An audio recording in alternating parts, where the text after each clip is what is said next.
तो यार ये एंकरिंग बाय फ्लूक हुआ यार, या एक्टिंग करनी थी और उसमें से एंकर बन गए? नहीं यार, एक्चुअली मुझे एक्टिंग कभी नहीं करनी थी हर्ष। जो एक फिल्म मैंने की भी ना, वो इसीलिए की क्योंकि उस वक्त मैं आई थिंक 2-3 सीजन कर चुका था सारेगामापा के, और मुझे कोई गाने नहीं मिल रहे थे। मैं सारे कंपोजर से जाके मिलता था कि सर मैं आपके लिए स्क्रैच गाऊँ, गाना ऐसे गाऊँ। करते थे? हाँ ऑफ कोर्स, मैं हमेशा मेरी ज़िंदगी का प्रॉब्लम ये रहा है कि मेरे क्या बोलते हैं वो राजयोग है ना, मुझे लगता है वही है, क्योंकि मैंने जब काम मांगा है ना मुझे कभी नहीं मिला है। और जब घर पे बैठ के मैंने सिर्फ अपने आप पे काम किया है, जिम गया और रियाज किया है ना, तब अपने आप मुझे काम आता गया है। तो उस वक्त ऐसा था कि मुझे गाना गाना था, कोई गवा ही नहीं रहा था। तो पर मुझे because of my popularity on Saregamapa मुझे फिल्मों के ऑफर्स बहुत आ रहे थे, हीरो के, छोटी फिल्म, ये वो ऑडिशन। तो मैंने एक कंडीशन रख दिया था कि भाई फिल्म में सारे गाने गवाते हो तो मैं हीरो बन जाऊंगा, क्योंकि मुझे हीरो बनने में कोई इंटरेस्ट नहीं था। तो तब इसीलिए शापित हुई थी, एंड उसमें मैंने सारे गाने गाए हुए हैं। सारेगामा का ऐसा था भाई, सारेगामापा में मैं उस वक्त लंदन में पढ़ रहा था, वहाँ पर मेरा डिप्लोमा चल रहा था। मुझे कॉल आया था जी टीवी से, इनफैक्ट पेरेंट्स को कॉल आया था, क्योंकि उनको लगा था कि अभी आदित्य छोटा है, ऐसे 11-12 साल का है।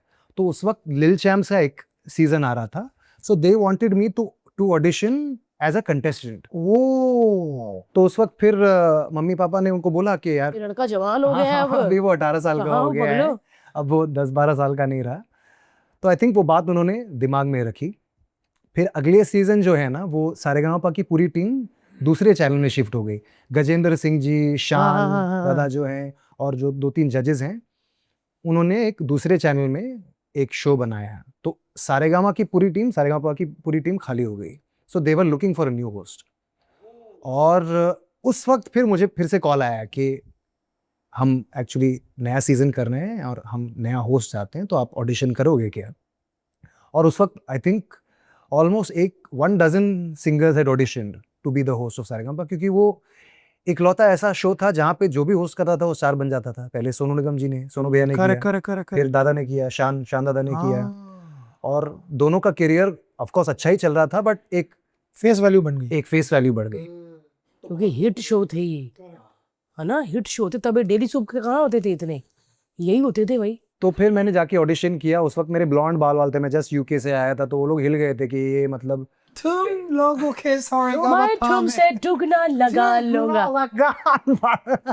पर मेरी हिंदी बहुत अच्छी थी, क्योंकि मुझे स्कूल में ना म्यूजिक के अलावा मुझे लैंग्वेजेस का बहुत शौक था, क्योंकि मुझे पता था कि अगर आपकी हिंदी इंग्लिश की वोकैबुलरी अच्छी होगी तो आप जब गाओगे, या तो हिंदी गाओगे, इंग्लिश गाओगे, तो एक बात लगेगी। तो मैं हिंदी इंग्लिश पढ़ता था। तो लंदन में कितने साल रहे थे? मैं 1.5 साल था वहाँ पे। हाँ, और फिर अंग्रेज गर्लफ्रेंड थी आपकी? मेरी लिंडा। एक्चुअली मैं वहाँ पे सिर्फ पढ़ा हूँ भारतीय, क्योंकि पहली बार मैंने पिताजी से पैसे लिए थे यार। पक्का लिंडा विंडा होगी भाई, रूसी लिंडा है। ए आधी मुझे पूरी करो, पिकेट एली से ए आधी मुझे पूरी करो। होएगी तो सही लंबी लंबियां। पिकेट एली सर्कस पे घूमे होंगे भाई। क्या है ना कि मैं वो पहला साल था जब पापा ने मेरे एजुकेशन के प्रॉपर पैसे दिए थे, क्योंकि भाई हमारे टाइम पे स्कूल्स कॉलेजेस बहुत सस्ते हुआ करते थे यार। 1800 रुपए में मेरा पूरा साल जाता था। मैंने जब 12वीं पास किया, तब एक दिन पिताजी ने पूछा कि अरे आप तो आपका कॉलेज वॉलेज शायद शुरू हो रहा होगा। मैं बोला पापा 2 साल हो गए, मैं 12वीं पास हो गया। बोला अच्छा, पैसे का एक तो कल्चरल कोटा में मिल गया था मुझे, क्योंकि मैं गाता था। तो उनको पता भी नहीं था कि 12वीं तक कि मैं 2 साल कॉलेज की खत्म कर चुका हूँ।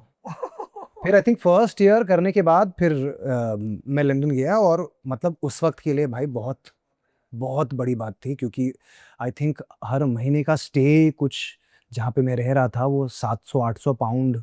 माय गॉड, बहुत पैसे होते हैं उस टाइम पे। उस टाइम पे। हाँ, और जिंदगी में पहली बार ऐसे मैंने पापा से कि पापा आई वांट सम मनी बोल के मैं गया था।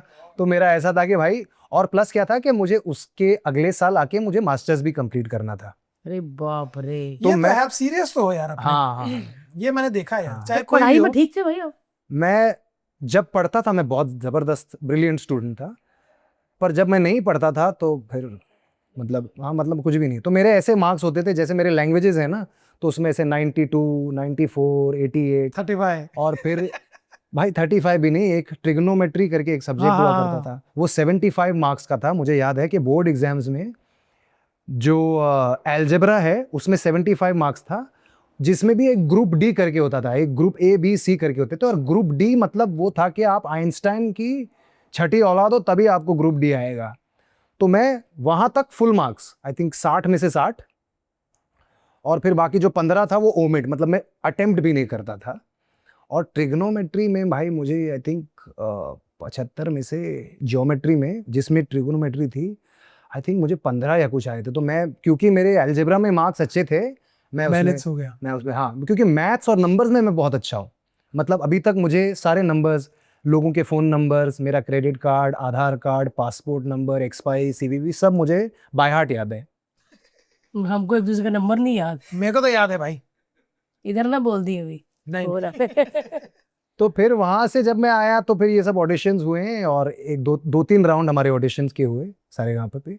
और फिर उन्होंने भाई क्या न्यूज़ दी मुझे कि आपको हम 7,500 रुपये पर एपिसोड देंगे, यानी दिन में 2 एपिसोड करेंगे, आप 15,000 रुपये कमाओगे। पागल पागल। पापा के घर पे रहता था, कुछ मेरे खर्चे थे नहीं। आप सोचो, महीने में 4 से 5 दिन हमारा शूट होता था, मैं 60 से 75,000 रुपए सिर्फ उड़ाता था। तो मतलब पापा के सामने टेबल पे आप ऐसे बैठे थे फिर लात रख के? हाँ, ऐसा ही कुछ तेवर था मेरा, ऐसा ही कुछ तेवर था भाई। पागल हो गया था मैं, बोला 75,000 पूरे सीजन का। आई थिंक 52 एपिसोड कुछ हुए थे भाई, 6-7 लाख रुपए मिले थे 18 साल की उम्र में। मतलब आप समझ जाओ। और अभी एक एपिसोड के लिए ना माने। अच्छा, घर वाले भी खुश।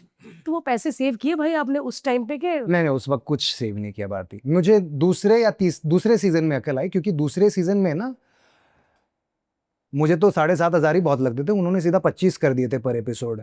तो मैं दिन के 50,000 रुपए। मतलब पापा के कंधे पे बैठ गया फिर लड़का। हाँ हाँ, इनफैक्ट उस वक्त मुझे याद है कि पापा और मेरा उस वक्त वो था, चैनल्स पे कंपटीशन था, क्योंकि सोनी पे आइडल आता था जिसमें पापा जज थे, कर और सारेगामा जी पे आता था जिसमें मैं होस्ट था। भाई तो साहब, पैसा मैं सेम लेता था। बाप रे यार, नॉट बैड यार। मतलब बचपन से पैसा कमाना शुरू कर दिया। और ये जो फिल्में की थी भाई, परदेश परदेश, मैं 7 साल की उम्र में मैंने इनकम टैक्स भरा है। छोटा सा इनकम टैक्स कितना? छोटा सा पैन कार्ड होगा, छोटा सा। उस वक्त पता नहीं भाई पैन कार्ड है, पर मुझे याद है। लेकिन भाई जो फिल्में की उसके पैसे लिए कि फ्री में किए? नहीं, पैसे लिए उस वक्त। तो मतलब उस वक्त भी मुझे उसके लिए उसके तो बहुत तगड़े पैसे मिले थे। आई थिंक उस वक्त मुझे टिप्स ने अपना, तौरानी जी ने कुछ 3-3.5 लाख रुपए दिए थे अरे यार। बाप भाई रे, क्या बात है भाई। 96 या 97 की बात है, बहुत बहुत। हाँ, मैं, मम्मी पापा ने मेरे पैसों की ज़ेन खरीदी थी, येलो कलर की, वो भी येलो कलर। वो गंदा वाला कॉन्स्टिपेटेड येलो एक आया था ज़ेन, याद है? हाँ, वो वाली खरीदी थी हमने। बाप रे।